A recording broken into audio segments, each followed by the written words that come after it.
Welcome to my channel. நம்ம சேனலில் இன்றைக்கி ரொம்பவே சூப்பரான ஒரு ஜெல்லி ரெசிபி தாங்க எப்படி செய்கிறதுன்னு பார்க்க போகிறோம். குழந்தைங்களுக்கு ரொம்பவே பிடிச்ச ஜெல்லி ரெசிபியை ரொம்ப ஈஸியாக செய்யலாம். நான் இதை செய்கிறதுக்கு இன்றைக்கி பேக்கர்ஸ் ஜெல்லி கிறிஸ்டல் மிக்சிங் வச்சு தான் நான் இன்றைக்கி இதை செய்ய போகிறேன். இந்த 2 பொருள் மட்டும் இருந்தால் போதுங்க. சூப்பரான ஜெல்லி ஒரு அரை மணி நேரத்துக்குள்ளேயே செய்து முடிச்சிடலாம். ரொம்பவே ஈஸியாகவும் செய்திடலாம். இதை எப்படி செய்யுதுன்னு இந்த பாக்ஸுக்கு பின்னாடியே மெத்தட் கொடுத்துருக்காங்க. இதை யூஸ் பண்ணி கூட நம்ம செய்திடலாம். அந்த பாக்ஸ்குள்ளே வந்து இந்த 2 கவர் இருந்தது. இதை 2ஐயும் எடுத்துக்கலாம். 2ஐயும் எடுத்து கட் பண்ணிக்கலாம். கட் பண்ணிவிட்டு ஒன்று ஒன்றா இந்த பவுலில் சேர்த்துடலாம். நான் வந்து இன்றைக்கி ஸ்ட்ராபெரி ஃப்ளேவர் தான் வாங்கியிருக்கேன். இது ரொம்பவே கிட்ஸ் எல்லாருக்குமே ரொம்பவே பிடிக்குங்க.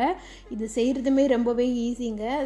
குழந்தைங்க கூட ரொம்பவே ஈஸியாக செய்யலாம். இந்த மாதிரி ரெடிமேட் மிக்ஸ் வாங்கிட்டோன்னா அவங்களுக்குமே செய்கிறதுக்கு நல்ல இன்ட்ரெஸ்ட்டாக இருக்கும். இப்போ நான் 2 பேக்கெட்டையும் ஓப்பன் பண்ணி ஒரு பவுலில் போட்டேன். இது கொஞ்சம் கெட்டியாக இருந்தது. அது எல்லாத்தையும் நல்லா இந்த மாதிரி ஃபோக் வச்சு உடச்சி விட்டுடுங்க. கெட்டியாக இருந்ததுன்னா சம்டைம் ஜெல்லி வந்து சரியாக வராது. இது எப்படி வருதுன்னு சொல்லிட்டு தெரியல. அதனால நான் ஃபோக் வச்சு முடிஞ்ச வரைக்கும் கெட்டி எல்லாத்தையுமே உடச்சி விட்டுட்டேன். இந்த மாதிரி உடச்சி விட்டோன்னா இடையில திப்பியாக நிற்காது. அதனால் நல்லாவே பவுட்ரு மாதிரி பண்ணிக்கோங்க. இப்போ ஒரு பாத்திரத்தில் 500 ml தண்ணி எடுத்திருக்கேன். இது எல்லாத்தையும் நல்லா சூடு பண்ணிக்கலாம். இந்த 500 ml தண்ணின்றது வந்து அந்த பேக்கெட்லேயே மெஷர்மெண்ட் கொடுத்துருந்தாங்க. அந்த அளவுக்கு தான் நான் தண்ணி எடுத்திருக்கேன். நீங்கள் முடிஞ்ச வரைக்கும் இந்த மாதிரி பேக்கிங் ஃபுட்டு வாங்கினீங்கன்னா அதில் கொடுத்துருக்கிற மெஷர்மெண்ட் படி செய்திங்கன்னா எல்லாமே கரெக்டாக வருங்க. 500 ml கப்பில் வந்து அளந்து தண்ணி எடுத்திருக்கேன். இதை நல்லா சூடு பண்ணி எடுத்துக்கலாம். இது நல்லா கொதிச்சு வந்துருச்சு. இப்போ நம்ம மிக்ஸ் பண்ணி வச்சுருக்கிற பவுடரோட இதை சேர்த்துடலாம். இதை சேர்க்கும் போது கொஞ்சம் கொஞ்சமாக சேருங்க. நான் இப்போ வந்து ஃபுல் தண்ணியும் சேர்க்கல, பாதி தண்ணி தான் சேர்த்துருக்கேன். சேர்த்துட்டு எல்லாத்தையும் நல்லா மிக்ஸ் பண்ணி விட்டுடுறேன். இது தண்ணி சேர்த்தோன்னே பவுடர் எல்லாமே நல்லா கரைஞ்சிருச்சுங்க. கெட்டியாக இல்லை. ஒரு சில பேக் வாங்கினோன்னா நல்லா கெட்டியாக இருக்கும். தண்ணியில் கரையவே கரையாது. இந்த ஃப்ளேவர் வந்து நல்லாவே கரைஞ்சி வந்திருக்கு. இந்த பிராண்ட் வாங்கி யூஸ் பண்ணி பாருங்கள். எனக்கு இது ரொம்பவே நல்லாவே வந்ததுங்க. இதில் செய்யும்போது ஜெல்லி வந்து இப்போ மீதி இருக்கிற தண்ணியும் சேர்த்து நல்லா மிக்ஸ் பண்ணி விட்டுடலாம். நான் எக்ஸ்ட்ரா தண்ணி எதுவுமே சேர்க்கல. அந்த பேக்கிங்கில் கொடுத்த மெஷர்மெண்ட் படி 500 ml தண்ணி தான் சேர்த்தேன். இதுக்கே எனக்கு இந்த ஒரு பவுல் ஃபுல்லாமே ஜெல்லி வந்தது. இது மாதிரி மோல்டிங் எடுத்துக்கோங்க. மோல்டிங் இல்லாதவங்க நம்ம வீட்டில் இருக்கிற கிளாஸோ இல்லை கிண்ணமோ உங்களுக்கு பிடிச்ச மாதிரி சேஃபில் இருக்கிற மாதிரி ஒரு பவுலோ கிண்ணமோ ஏதாவது எடுத்துக்கோங்க. அதுவும் குழந்தைங்களுக்கு செய்கிறதுனா அவங்களுக்கு இந்த மாதிரி மோல்டிங்கில் செய்து கொடுத்தோன்னா ரொம்பவே பிடிக்கும். அதனால் ஃபஸ்ட்டு நான் மோல்டிங்கில் வந்து ஃபில் பண்ணிக்கிறேன். மோல்டிங்கில் ஃபில் பண்ணும்போது ரொம்பவே ஆகாதுங்க.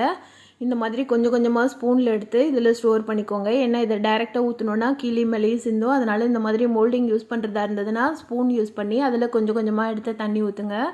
இது மாதிரி செய்கிறது நம்மளுக்கு வேலை ஜாஸ்தியாக இருக்குன்னு நினச்சிங்கன்னா நம்ம வீட்டில் இருக்கிற பெரிய பாத்திரமோ இல்லை கிளாஸோ ஒரு டிசைனாக கிண்ணம் பவுல் அந்த மாதிரி வச்சுருப்போம் எப்படியுமே. அதில் நீங்கள் ஊற்றி ஸ்டோர் பண்ணிக்கிட்டிங்கன்னா அந்த சேஃப்கே வரும். நான் வந்து என் பசங்களுக்கு பிடிச்ச மாதிரி சேஃபில் அவங்கக்கிட்டே கேட்டு பாத்திரம்லாம் எடுத்து அதில் ஊற்றி ஸ்டோர் பண்ணிகிட்டு இருக்கேன். இது எல்லாத்தையுமே ஃபில் பண்ணி ரூம் டெம்பரேச்சரில் ஒரு 40 minutes வச்சிடலாம். அது வரைக்கும் இதை டிஸ்டர்ப் பண்ண வேண்டாம். இது செய்கிறதுக்குள்ளே என் பசங்க வந்து அடிக்கடி போய் சரியாயிடுச்சான்னு செட் பண்ணிகிட்டே இருந்தாங்க. இதை நீங்கள் கடகடன்னு பாத்திரத்தில் ஊற்றிட்டிங்கன்னா சூப்பராக செட் ஆகிடுச்சுங்க. இப்போ பாருங்கள், நான் அமுக்கி பார்க்குறேன். நல்லா சூப்பராக ஸ்லைம் மாதிரி ரொம்ப அழகாக வந்திருந்ததுங்க இந்த ஃப்ளேவரு. இதை வந்து இந்த மாதிரி ஒரு வைப்பிங் ஸ்பூனோ இல்லை வேறு ஏதாவது வீட்டில் இருக்கிற ஸ்பூன் வச்சு ரிமூவ் பண்ணிட்டிங்கன்னா ரொம்ப சூப்பராக வந்திருந்தது எங்களோட ஜெல்லி. பாருங்கள் எவ்வளோ நல்லா அழகாக வந்திருக்குன்னு சொல்லிட்டு. இது பவுலில் இருக்கிறதையும் இந்த மாதிரி ரிமூவ் பண்ணி வச்சுட்டேன். தொட்டு பார்க்க அவ்வளோ சாஃப்டாக இருந்ததுங்க. இதே மாதிரி நம்ம ரெடி பண்ணி வச்சுருந்த ஜெல்லி எல்லாத்தையும் ஒரு பிளேட்டுக்கு மாற்றிடலாம். இது எடுக்கும்போது ரொம்ப ஈஸியாகவே வந்ததுங்க. நான் கூட எப்படி வரும்னு நினச்சேன். ரொம்ப சாஃப்டாக ரொம்ப சூப்பராக வந்தது. கையில் எடுத்தப்போ கூட உடையில. ரொம்பவே அழகாக இருந்தது. பசங்களுக்கும் இந்த மாதிரி செய்து கொடுத்தோன்னா ரொம்பவே பிடிக்கும். இன்னொன்று அவங்களையுமே செய்ய சொன்னோன்னா ரொம்ப இன்ட்ரெஸ்டாகவே செய்வாங்க. அவங்களுக்கும் இந்த மாதிரி செய்கிறது ரொம்பவே நல்லா ஆர்வமாக இருக்குங்க. இந்த மாதிரி ஜெல்லி செய்கிறதுக்கு பெரியவங்கள்லேருந்து சின்னவங்க வரைக்கும் எல்லாருக்குமே ரொம்பவே பிடிக்கும். இதை நான் ரொம்பவே என்ஜாய் பண்ணி செஞ்சேன். இந்த ஜெல்லி செய்கிறது எனக்கும் ரொம்பவே பிடிச்சிருந்ததுங்க. நீங்களும் உங்கள் வீட்டில் கண்டிப்பாக இந்த மாதிரி ஜெல்லியை செய்து பாருங்கள்.